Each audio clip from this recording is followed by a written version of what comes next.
बंगाल एक बार फिर से सुलग रहा है, एक बार फिर से हिंसा की तस्वीरें सामने आ रही हैं। बंगाल में पंचायत चुनाव के लिए वोटिंग की प्रक्रिया जारी है, लेकिन जो हिंसा है, जो बवाल है, वो रुक नहीं रही है। हंगामे की तस्वीरें अलग अलग हिस्सों से सामने आ रही हैं। बंगाल में चुनावी हिंसा में अब तक जो खबर है, 24 घंटे में 9 लोगों की जान जा चुकी है।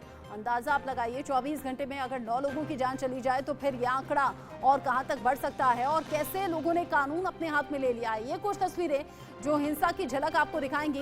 लोगों ने हाथों में बड़े बड़े पत्थर उठा लिए हैं, लोगों ने हथियार उठा लिए हैं। टीएमसी के 5, बीजेपी के 1, सीपीएम के 1 कार्यकर्ता की हत्या की खबर है। टीएमसी पर धमकाने का आरोप भी लग रहा है और सुरक्षा की मांग भी की जा रही है, जो खास तौर पर मुख्य विपक्षी पार्टी है बीजेपी। आप तस्वीरें आप देखिए कैसे इन लोगों ने हथियार अपने हाथों में लिए हुए हैं। कुछ लोग ऊपर चढ़कर हाथों में पत्थर उठाए हुए हैं और ऐसी जो तस्वीरें हैं वो पश्चिम बंगाल के अलग अलग हिस्सों से सामने आ रही हैं। कुछ पोलिंग बूथ्स ऐसे भी हैं जहां पर आग लगा दी गई है, जहां पर हिंसा बवाल की घटनाएं सामने आ रही हैं और जो मुख्य विपक्षी पार्टी है बीजेपी, वो ये कह रही है कि इस तरह के हिंसा और हंगामे के पीछे टीएमसी का हाथ है।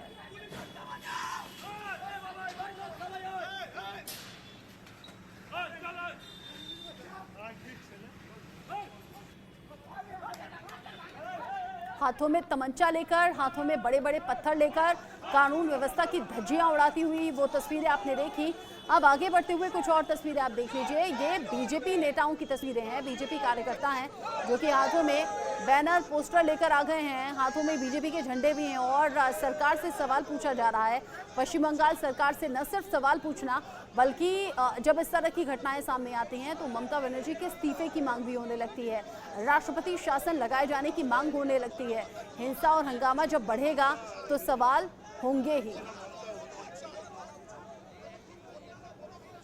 इस पर बात करने के लिए राजलक्ष्मी जोशी हमारे साथ जुड़ गए हैं, राजनीतिक विश्लेषक के तौर पर। साथ ही साथ राहुल लाल भी हमारे साथ हैं, राजनीतिक विश्लेषक।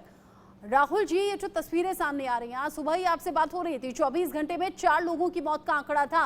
अब दोपहर 1 बजे तक ये आंकड़ा बढ़कर 9 तक पहुंच गया है और जब से हिंसा बवाल की खबरें सामने आ रही हैं 19 लोग जान गंवा चुके हैं। ऐसे कैसे चलेगा? देखिए, ये जो आंकड़े हैं वो लगातार सही कह रही हैं कि सुबह में वो आंकड़े कम थे और अब अभी तक में लगभग वो आंकड़े डबल हो गए हैं। शाम तक में ये आंकड़े कहां जाएंगे? एक गंभीर सवाल पश्चिम बंगाल सरकार के ऊपर उठता है कि पश्चिम बंगाल सरकार को जिस कठोरता के साथ चुनावी हिंसा पे ऊपर नियंत्रण करना चाहिए वो नहीं कर सके। और सबसे दुखद चीज ये है कि ममता बनर्जी अपने कार्यकर्ताओं को सुरक्षा प्रदान नहीं कर पा रही है, क्योंकि जो 9 लोग मृत हैं उसमें से 5 एक तरह से तृणमूल कांग्रेस के कार्यकर्ता, उनकी हत्या हुई है। एक भारतीय जनता पार्टी के कार्यकर्ता की, एक सीपीएम की कार्यकर्ता के प्लस एक जो है कि कांग्रेस की कार्यकर्ता और एक निर्दलीय। ये पूरे के पूरे आंकड़ों की स्थिति है। ऐसे समय में यह जरूर दिख रहा है कि ममता बनर्जी को यह चाहिए कि वो हमें लग रहा है कि उनके ऊपर दबाव की स्थिति है। भारतीय जनता पार्टी के लोग कहीं कहीं अराजकता की स्थिति वो वहां पे बना रहे हैं। ममता बनर्जी का काम यह होना चाहिए कि वो रूल ऑफ लॉ को स्थापित करें। जो कोई भी चुनाव के पूरे प्रक्रिया को बाधित करता है, चाहे वो किसी भी पार्टी का हो, कोई भी हो, भारतीय जनता पार्टी का हो, कांग्रेस के हो, टीएमसी के हो, उनको इन सबसे परे होकर सीधे सीधे कठोर कार्रवाई कर कठोर संकेत देने चाहिए। राज्य की विधि व्यवस्था की पूरी जिम्मेदारी उनके ऊपर है। उनके शासनकाल में उनके ही कार्यकर्ता सुरक्षित ना हो तो ये ममता बनर्जी को अपने अंतर्मन में झुकने की सख्त जरूरत है। रचना जी, ये बड़ी दुखद स्थिति है। मैं चाहूंगा कि आंकड़े ना बढ़े और पश्चिम बंगाल की सरकार काफी कठोरता से कार्रवाई करे। वो लेके विपक्षी पार्टी भारतीय जनता पार्टी के कार्यकर्ता है, अगर उनके ऊपर कार्रवाई करेंगे देश भर में वो हल्ला मचाएंगे। आपका काम ये नहीं है। कोई भी हो, रूल ऑफ लॉ सबके लिए बराबर होता है, अपराधी अपराधी होता है। वो किस होते हैं इस दृष्टि से आप देखेंगे तो काम नहीं होगा। ये सही बात है कि पश्चिम बंगाल के उत्तरी दिनाजपुर से भी कुछ और तस्वीरें सामने आ गई हैं और ये तस्वीरें अभी ताज़ा ही हैं। थोड़ी देर में टेलीविजन स्क्रीन पर भी वो तस्वीरें उतरेंगी। अभी चूंकि ये जो तस्वीरें मेरे पास आई हैं, इन तस्वीरों में दिख रहा है कि जो पोलिंग बूथ्स होते हैं, जहां पर मतदान पेटी रखी होती हैं, वहां पर उन मतदान पेटी के आसपास बहुत ज़्यादा भीड़ है। वहां बहस शुरू हो गई है। जो सुरक्षा के इंतजाम होते हैं वो वहां नजर नहीं आ रहे हैं। साथ ही साथ बाहर जो पोलिंग बूथ के लंबी लाइन लगी होती हैं, वहां पर धक्का मुक्की और फिर बवाल की स्थिति बढ़ गई है। एक दूसरे को मारा पीटा जा रहा है और अब जो स्थिति है वो इसी तरीके से बिगड़ती हुई कुछ और हिस्सों से भी सामने आ रही है। राजलक्ष्मी जी, ये जो तस्वीरें हैं पश्चिम बंगाल के लिहाज से चिंताजनक हैं। क्यों नहीं ममता बनर्जी कुछ बड़ा कदम उठाती? क्योंकि हिंसा बवाल तो जहां तक मुझे याद पड़ता है विधानसभा चुनाव से पहले से ही हो रहे थे। तब ये आरोप लग रहा था कि बीजेपी ये कर रही है। अभी तो टीएमसी सरकार में है, ममता बनर्जी सरकार में है, क्यों नहीं बड़े स्टेप उठा लिए जाते? जी देखिए, वेस्ट बंगाल की ये जैसे एक हिस्ट्री बन गई है कि ये जो वायलेंस होती है, ये जो ये आप अगर थोड़ी सी इतिहास में अगर आप जाएं तो जो भी चुनाव होते हैं ना, उसके पहले, उसके दरमियान और उसके बाद, मतलब जो प्री पोल, ड्यूरिंग इलेक्शंस और पोस्ट पोल वायलेंस, ये तो जैसे एक प्रथा बन गई है। जैसे 60 के दशक में कांग्रेस का राज था, उसके बाद 70 के दशक में आप अगर देखें तो कम्युनिस्ट जो फोर्सेस थी उन्होंने कांग्रेस को हटा दिया। फिर 80 के दशक में और वापस फिर ये जो कांग्रेस और कम्युनिस्ट पार्टीज में उनमें फिर ये वायलेंस होती थी। और फिर उसके बाद 90 के दशक में ये टीएमसी और ये जो पार्टियां आई, ये जो उभरी, इन्होंने तो कम्युनिस्ट फोर्सेस को ऐसे हटा दिया जैसे वो पूरे वायलेंस के साथ ही हटा दिया है इनको। अब अभी अगर आप देखते हैं तो पूरी अराजकता ही होती है चुनाव से पहले, चुनाव के दरमियान। और मुझे अचरज होती है कि ये जो स्टेट इलेक्शन कमीशन है वो क्यों नहीं कुछ इस पे एक्शन लेती। और जहां जहां अगर आप देखेंगे, आपके रिपोर्टर्स भी आपको बताएंगे कि जहां जहां सेंट्रल फोर्सेस हैं वहां पर थोड़ी सी उसमें आप अगर देखेंगे तो वायलेंस की संख्या थोड़ी सी कम है।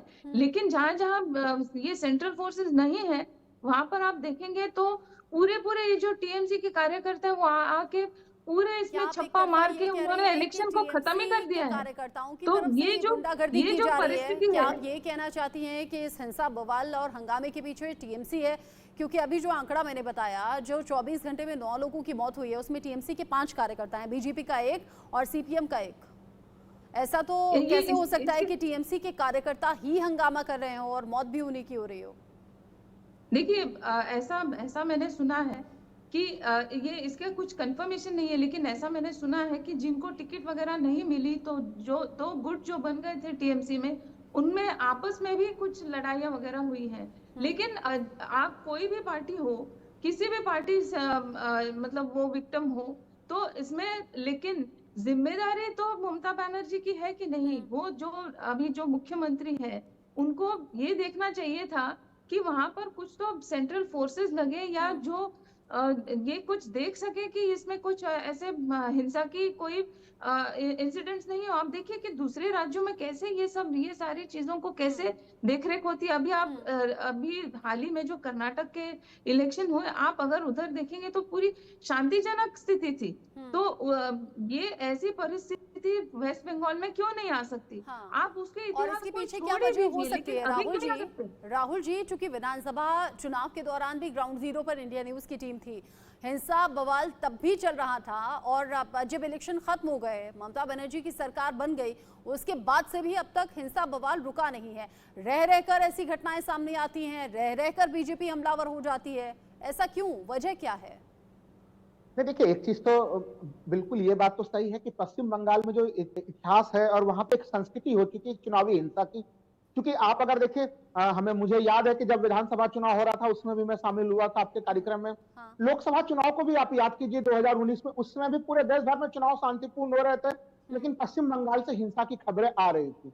मैं ये चीज कह रहा हूं कि ममता बनर्जी की जिम्मेवारी है, वो राज्य की मुख्यमंत्री है, उन्हें ये जिम्मेवारी लेनी पड़ेगी। लेकिन साथ ही साथ भारतीय जनता पार्टी एक नए ढंग से नए विचारों के साथ वहां पे गई थी और इसीलिए लोगों ने उन्हें भी आत्मसात किया सामने में नए विपक्षी दल के रूप में। उनकी भी जिम्मेवारी बनती है कि वो कहीं न कहीं उसी पुराने धर्रे पे न चल के नए धर्रे पे वो चले। क्योंकि जो आंकड़े हैं, जिस तरह से एक तरह से टीएमसी के कार्यकर्ताओं के, जो कि 6 कार्यकर्ताओं की जो कि आंकड़ों की संख्या आ रही है, स्पष्ट है कि केवल टीएमसी इस पूरे प्रकरण में नहीं है, कहीं कहीं भारतीय जनता पार्टी भी वहां पे शामिल है। इसलिए मैं कह रहा हूं कि मुख्यमंत्री को, ममता बनर्जी को, सभी के ऊपर जो भी चुनाव प्रक्रिया में बाधा डाल रहे हैं उनके ऊपर कठोर कार्रवाई करनी चाहिए। राज्य निर्वाचन आयोग के वो भी चुनाव शांतिपूर्ण नहीं कर पाते। नेशनल जब इलेक्शन होते हैं उस समय भी वहां पर चुनाव शांतिपूर्ण नहीं होते हैं। तो अब हम लोग 21वीं शताब्दी की तरफ अग्रसर है, रचना जी। ऐसे समय में जो न्यू अच्छा, ये इंडिया और बताइएगा राहुल लाल जी, क्योंकि जो फिल्में होती हैं वो समाज का आईना होती हैं, ये आप भी मानते होंगे। कहीं ऐसा तो नहीं पश्चिम बंगाल में जानबूझकर विपक्ष इस तरह की हरकतें करता हो, सरकार को बदनाम करने के लिए जानबूझकर हिंसा और बवाल को बढ़ाता हो? ये मैंने सिर्फ इसलिए पूछा क्योंकि मरने वालों में टीएमसी के कार्यकर्ताओं की संख्या ज्यादा है। हालांकि गलत भी ये सोच हो सकती है, पर आपका क्या सोचना है इस पर? नहीं रचना जी, देखिए जो सवाल है आपका वो एक गंभीर सवाल है, और ऐसे स्थिति में बीजेपी की तरफ जरूर जो है कि सुई उठेगी कि वहां पे टीएमसी के लोग हताहत हो रहे हैं, तो बीजेपी के ऊपर सवाल उठेंगे। और वो सवाल हम लोग बीजेपी से पूछ रहे हैं कि आप वहां पे शांति के लिए जो है कि आप प्रयास कीजिए वहां पे, ना कि पुराने इतिहास को दोहराइए। तो ये बीजेपी से जरूर हम लोग अपील करेंगे, लेकिन साथ ही साथ ममता बनर्जी चूंकि राज्य की मुख्यमंत्री हैं, उनके पास पूरा अधिकार है कि वो अगर वो अपने कार्यकर्ताओं को ही सुरक्षित नहीं कर पा रही है, बीजेपी अगर इस तरह से अनियंत्रित व्यवहार कर रही है या फिर कोई और दूसरी पार्टी भी कोई अनियंत्रित व्यवहार कर रही है, उन्हें नियंत्रण में लाने की पूरी जिम्मेवारी किसकी है?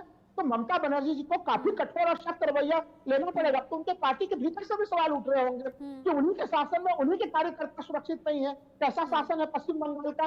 और भारतीय जनता पार्टी के कार्यकर्ता भी अगर इसमें शामिल है तो उनके ऊपर कठोर कार्रवाई वो क्यों नहीं कर रही? अच्छा, सोचने वाली बात एक ये भी है कि 70,000 पुलिस वाले राज्य के हैं, 65,000 केंद्र से भेजे गए हैं। अगर 1,35,000 की संख्या में जवान अलग अलग हिस्सों में तैनात हैं, फिर भी इस तरह की हिंसा और बवाल की घटनाएं राजलक्ष्मी जी अगर बढ़ रही हैं, तो सवाल भी गंभीर है, हालात भी गंभीर हैं। अब कड़े और बड़े फैसले लेने होंगे, कुछ सख्त एक्शन मुझे लगता है ममता सरकार को लेने होंगे।